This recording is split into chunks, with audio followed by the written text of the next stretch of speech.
teremos agora um vídeo com depoimentos de rotarianos, rotaractianos e convidados especiais.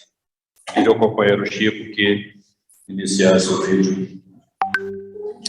Só gostaria de dizer que o vídeo foi editado pela nossa rotariana Vivian e ele foi gravado numa reunião do Rotary Club Brasília, 5 de dezembro, e nós convidamos uma pessoa para fazer uma palestra e houve 2 comentários fantásticos. Então, vocês vão iniciar vendo algumas palavras do convidado e depois 2 comentários fantásticos, um de um rotariano e outro de um rotaractiano.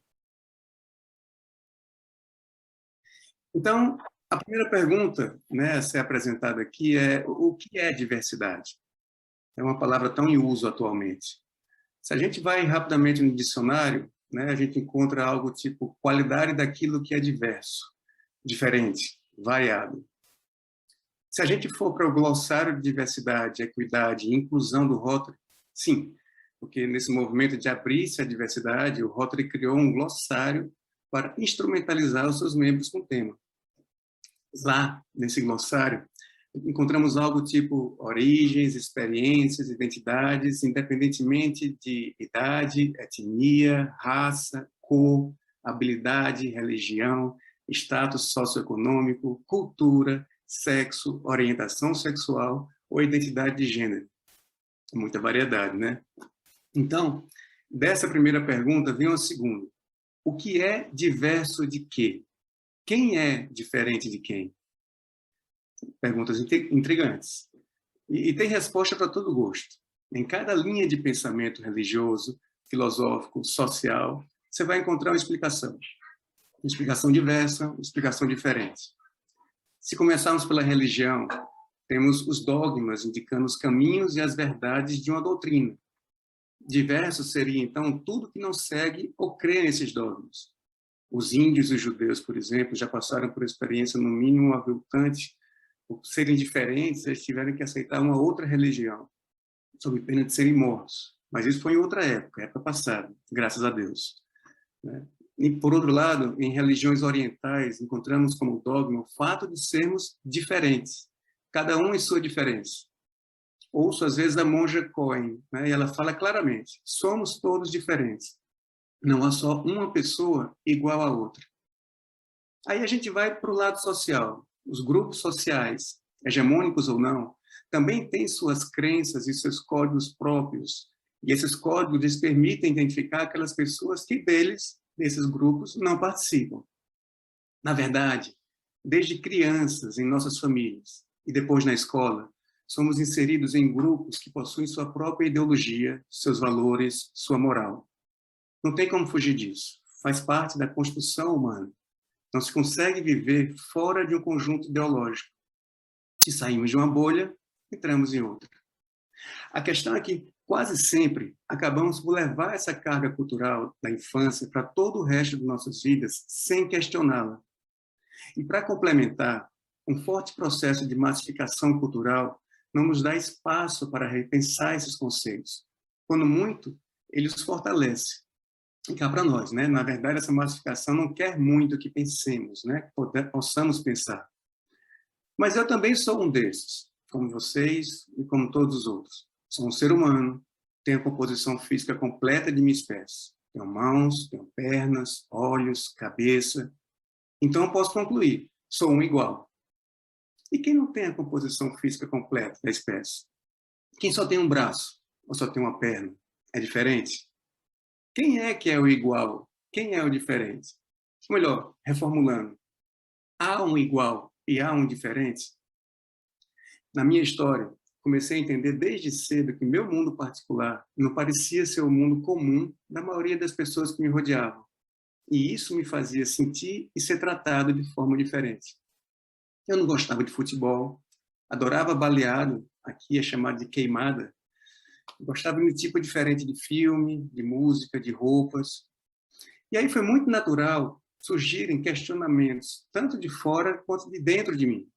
E foram tantos questionamentos que, quando eu cresci, eu precisei sair, morar fora desse mundo, dessa bolha. Eu precisava enxergá-la e ver que ela formava apenas mais um dos vários mundos possíveis para se viver. Vim morar em Brasília, eu e meu namorado. Na época, tínhamos pouco mais de 20 anos.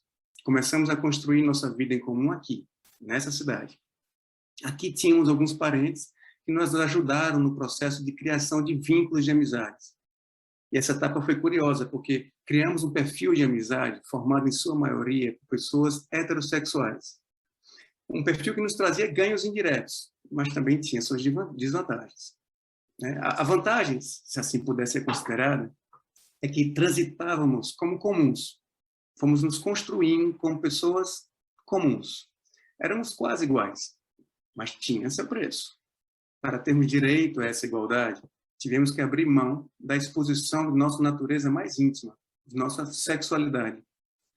Não nos dizíamos abertamente gays, como se falava em João Pessoa, eu sou de João Pessoa.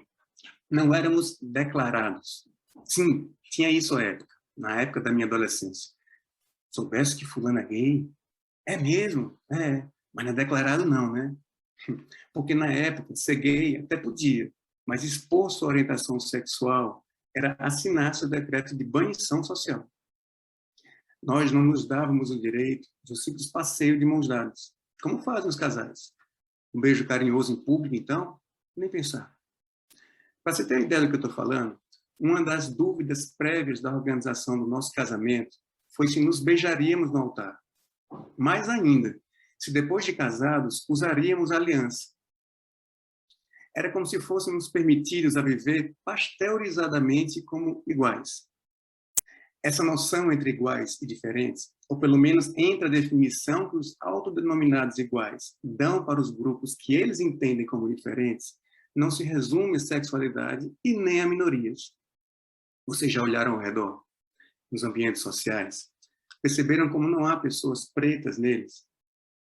Não é de se perguntar onde estão os pretos?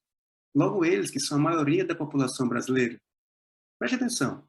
Olhe na escola dos seus filhos, no clube que frequentam, nos restaurantes daquele jantar especial escolhido para alguma celebração. Cadê os pretos? Eles são diferentes? Em quê? E tem como dar muitos outros exemplos. Eu me lembro da minha primeira viagem à Europa. Eu fiquei impressionado com a quantidade de pessoas com deficiência transitando pela cidade.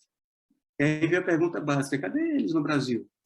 A resposta também veio, né, em suas casas. Ora. Como é que pode se transitar por cidades que, diferentemente das cidades europeias, não estão preparadas para acolher os PCDs? Já se imaginaram tentar fazer alguma atividade simples do dia a dia sendo um PCD? Vale lembrar que ninguém está salvo de problema que nos gera limitações. E aí fica a pergunta: o que podemos minimamente fazer para mudar isso? Trabalhar com temáticas como a diversidade socioafetiva também é algo inovador e que, de fato, é importante também esse respeito àquelas pessoas que, por algum motivo, não entendem sobre a importância de se trazer, numa associação como Rotary, a discussão sobre esse tema para promover conhecimento. Porque essa palestra excelente do José Barreto traz para a sociedade a possibilidade de, no mínimo, refletir sobre a temática e entender, como o próprio José Barreto disse, que nós somos iguais dentro da diferença. E isso é fundamental para um mundo em que a gente precisa entender que é essa diversidade que torna ser humano belo. Né? Imagina se todos nós fôssemos iguais, o quão menos valoroso talvez fosse esse mundo. Meu Rodrigo, eu sou sócio fundador do Rotaract Clube Nova Geração, aqui em Taguatinga. Então, ao longo dessas um pouco mais de uma década dentro da família Rotária, já passei por vários desafios e várias perguntas e interagi muito com os nossos companheiros de Rotaract.